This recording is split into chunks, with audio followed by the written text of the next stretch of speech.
कि मैं बाबर खान झारखंड मुक्ति मोर्चा में 1989 से जुड़ा और लगभग 35 साल हमने इस पार्टी में रह करके लोगों की सेवा की है, जनता की सेवा की है।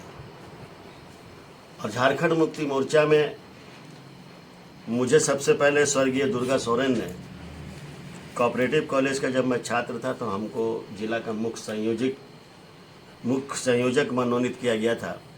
उसके बाद से लगातार पार्टी और पार्टी के जो भी उच्च पदाधिकारी थे मेरे राजनीतिक गतिविधि को देखते हुए नगर में, जिला में, पहले हमारे यहाँ झारखंड मुक्ति मोर्चा में जो भी संगठन चुनाव होता था वो कार्यकर्ता चुनते थे और फिर जो लोग निर्वाचित होते थे वो पदाधिकारी बनते थे।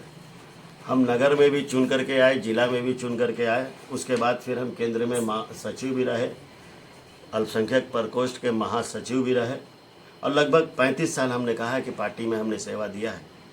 आज मैं पार्टी की प्राथमिक सदस्यता से इस्तीफा दे रहा हूँ।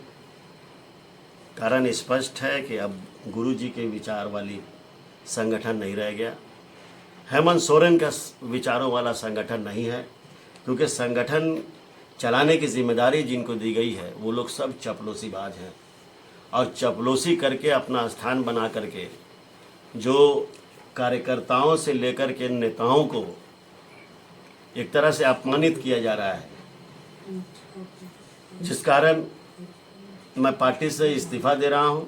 और मैं पार्टी के सामने कई कॉज को भी रखा, कई कारण को भी स्पष्ट किया है। जैसा कि पहली सिंगुम में केंद्रीय समिति द्वारा जो जिला के पदाधिकारियों को मनोनीत किया गया उसमें एक भी मुस्लिम सदस्य को मनोनीत केंद्रीय समिति द्वारा नहीं किया गया था। मंत्री का गठन किया गया।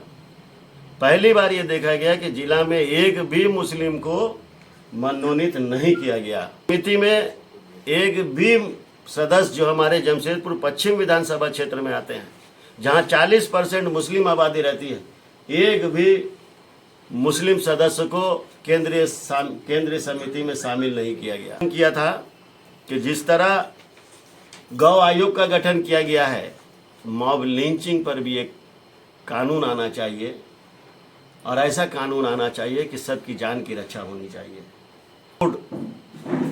का गठन नहीं हुआ। कई सैकड़ों मदरसे ऐसे हैं जिनको सरकार द्वारा मान्यता मिलनी चाहिए, आज भी उसको लटका करके रखा गया है। उर्दू को दूसरे दर्जे का यहाँ पर ही मुकाम दिया गया, दर्जा दिया गया, लेकिन उर्दू एकेडमी का गठन नहीं किया गया। ऐसे कई चीजें हैं। मुक्ति मोर्चा, कांग्रेस आई, राष्ट्रीय जनता दल जैसे, उसमें भी अगर हमारा हर मामला लटके रहेगा, अभी बोलिए कि 60 महीने का 5 साल, 2 महीना बाकी है चुनाव का, 58वां महीना में आप 2 महीना पहले जाकर के वक्फ बोर्ड का गठन करते हैं। ये क्या हो रहा है? और फिर इसके बाद हम आगे का निर्णय लेंगे। ये तय है कि हम किसी पार्टी से जुड़ेंगे, क्योंकि जनता का सेवा करना है और किसी पार्टी के बैनर तले जाएंगे तो एक मजबूती मिलेगी और उस मजबूती के साथ फिर मैदान में आएंगे। विधानसभा चुनाव में भी उम्मीदवार की इंशाल्लाह दुआ कीजिए ना आप लोग भी। हमारे अंदर भी वो क्षमता है कि हम भी असेंबली में गूंज सकते हैं। हमारे अंदर भी वो क्षमता है कि हम पार्लियामेंट में गूंज सकते हैं।